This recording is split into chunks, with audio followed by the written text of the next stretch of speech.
The United States has 45 ships blocked.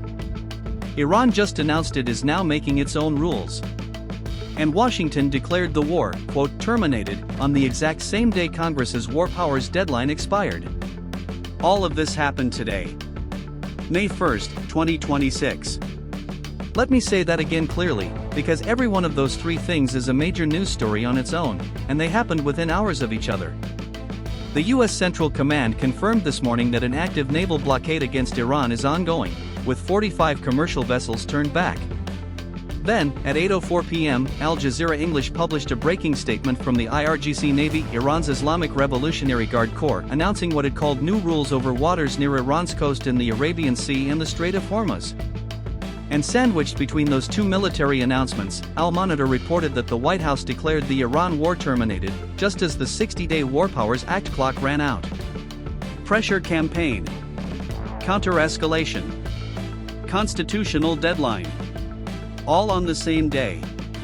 This is what the edge of a wider war looks like in real time. Stay with us. Here is exactly what we are unpacking in this video. 1. What CENTCOM's blockade confirmation actually means on the water right now. 2. The IRGC's counterstatement, what new rules over the Strait of Hormuz means in plain language and what Iran can actually do. 3. The War Powers Act deadline, why today was constitutionally critical and what the White House's terminated declaration does and doesn't mean.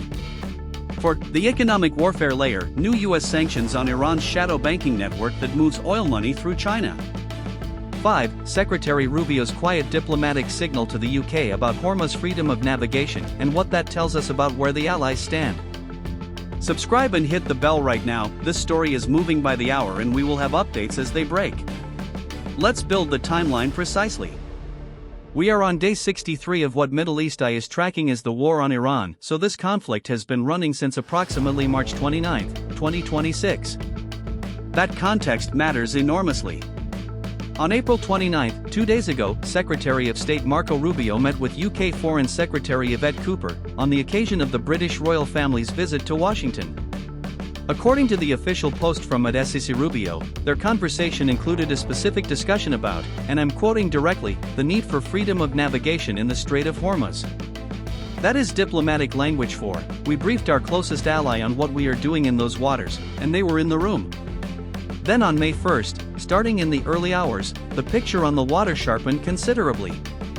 At 12:06 a.m., CENTCOM posted imagery of a U.S. Marine Corps CH-53E Super Stallion helicopter preparing to land aboard USS Tripoli. Heavy-lift helicopters based on amphibious assault ships are the mechanism for placing boarding parties on vessels. This is the enforcement hardware of a blockade. At 12:06 p.m. to noon, CENTCOM confirmed the blockade in plain language, 45 commercial vessels directed to turn around or return to port. Then, at 4:32 p.m., Al Monitor broke the sanction story. The U.S. has sanctioned Iran's shadow banking channels, specifically those moving oil proceeds from Chinese buyers. This is not just a military blockade, it is a simultaneous financial strangulation.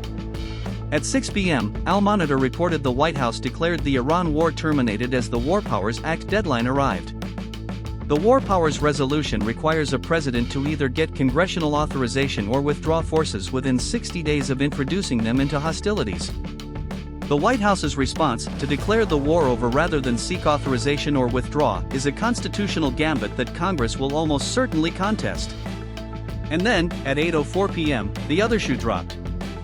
Al Jazeera English published the IRGC Navy's counterstatement. Iran would enforce new rules over waters near its coast in the Arabian Sea and the Strait of Hormuz, calling it a source of security and prosperity for the region.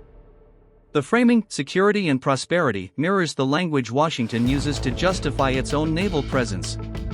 Tehran is not backing down.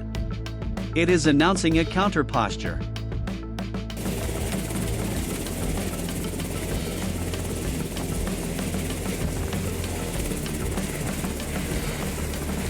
Let's unpack the three most consequential developments from today in order of escalatory risk.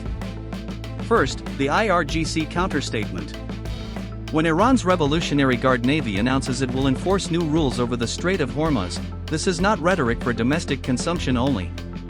The Strait of Hormuz is approximately 33 kilometers wide at its narrowest point. Roughly 20% of the world's total oil supply transits through it. Any actual Iranian enforcement action in those waters, whether vessel inspections, interdictions, or mine-laying, which Iran has done before, would be a direct collision course with U.S. naval assets already present in force. The IRGC's use of the phrase security and prosperity for the region is deliberate mirror language. It is Iran saying, we have as much right to enforce these waters as you do. Second, the War Powers Act situation. The War Powers Resolution of 1973 gives a president 60 days to conduct military operations before requiring either congressional authorization or a withdrawal. The White House's declaration that the war is terminated rather than seeking authorization is a constitutional maneuver that has been used before, but it is legally contested. Congress has not, as far as publicly available information shows, passed an authorization for use of military force against Iran. That means the legal basis for the ongoing blockade, which is an active military operation, not a passive patrol, is either domestic executive authority, existing Iran sanctions law, or a war powers declaration that the White House is now simultaneously claiming ended. The legal contradiction is significant. Third, the shadow banking sanctions. According to Al Monitor's reporting, the new sanctions target Iran's channels for moving oil export revenues through China. This is a direct shot across Beijing's bow. It signals that Washington is willing to sanction Chinese financial entities as part of the Iran pressure campaign. Iran has also, according to the same report, submitted a new proposal to end the war, suggesting that behind the public escalation, some channel of diplomacy remains open. What does Iran's new rules statement actually mean in practice? This may be a deliberately ambiguous statement designed to give Iran maximum flexibility. In the most restrained interpretation, it could mean Iran intends to inspect or challenge vessels it deems to be violating its claimed security perimeter without physically attacking U.S. warships. In the most aggressive interpretation, it could be laying the legal groundwork for Iran to justify mine-laying, interdiction operations, or vessel seizures, all of which Iran has done in the Strait historically. Exact details of what new rules entails have not been publicly specified by the IRGC. Is the White House's terminated declaration legally sufficient to end the war powers clock? This is highly contested among constitutional scholars. Some analysts suggest a presidential declaration that hostilities have ceased is sufficient under the text of the War Powers Resolution. Others argue that with 45 ships being actively stopped by U.S. naval forces and an IRGC counterstatement issued the same day, a declaration of termination is facially implausible and Congress may challenge it. The Supreme Court has historically avoided adjudicating war powers disputes as political questions, leaving the ultimate resolution to the political branches. The Strait of Hormuz is not just a geopolitical abstraction. It is the physical pipe through which a significant portion of the world's energy supply flows every single day. Let us trace the ripple effects outward from the blockade zone. For the Gulf states, Saudi Arabia, the UAE, Kuwait, and Qatar, this is an existential economic concern dressed up in the language of security alliance. Their oil exports also flow through or near the strait. A conflict that closes that waterway even for 48 hours would cost these nations billions of dollars. They are nominally aligned with Washington but deeply invested in de-escalation. For Iraq, the situation is acutely painful. According to Al Monitor's reporting, Iraq's new Prime Minister-designate Ali al-Zaidi is in the middle of forming a government that must simultaneously maintain the U.S. military presence, manage close economic ties with Iran, and prevent Iraq from becoming a secondary theater in a U.S.-Iran war. For China, the shadow banking sanctions are a direct provocation. China is Iran's primary oil customer, and U.S. sanctions targeting Chinese financial entities that facilitate those payments force Beijing into a binary choice: comply with U.S. sanctions demands or openly defy them. Either choice has consequences. For European energy consumers, particularly Germany, Italy, and Spain, the blockade and the IRGC counterstatement will already be moving natural gas futures this week. Energy security in Europe was already fragile. A Hormuz closure scenario, even a partial one, would trigger emergency reserve protocols across the continent. For shipping and maritime insurance markets globally, underwriters are likely already repricing risk on Persian Gulf transits.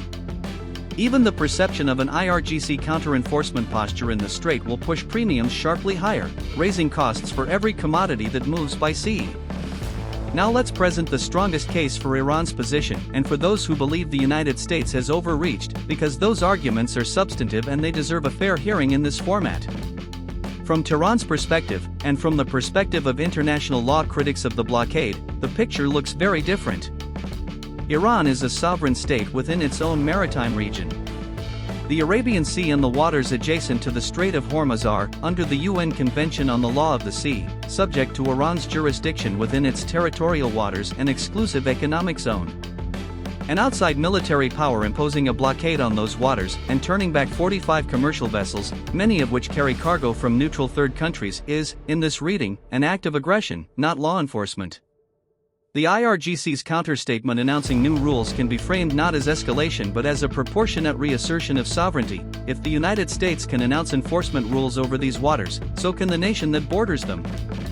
Furthermore, Al Monitor's reporting that Iran has submitted a new proposal to end the war suggests that Tehran is not, at least privately, seeking maximum escalation. The regime appears to be negotiating with one hand while projecting strength publicly with the other. Critics of U.S. policy would also point to the shadow banking sanctions targeting Chinese financial entities as a concerning expansion of extraterritorial enforcement, the United States effectively threatening Chinese banks over their commercial relationships with a third country. Finally, the war power's legal situation cuts against the administration's position. Operating an active naval blockade while simultaneously claiming the war is terminated is, in the view of many constitutional scholars, an attempt to have it both ways that undermines legislative oversight of the decision to go to war. Consider this: the US says the war is over. Iran says it's making new rules. 45 ships have been stopped. The IRGC and the US Navy are both now claiming enforcement authority over the same strait. At some point, a ship captain is going to receive two sets of orders, one from each side, and we will find out very quickly whose rules actually apply. That moment has not arrived yet. But everything that happened today brought it closer. Tell us in the comments, do you think the IRGC counterstatement is a genuine military threat or a face-saving political statement? And do you believe there is a real diplomatic off-ramp here, or is this heading toward direct confrontation? Drop your analysis below, we read everything.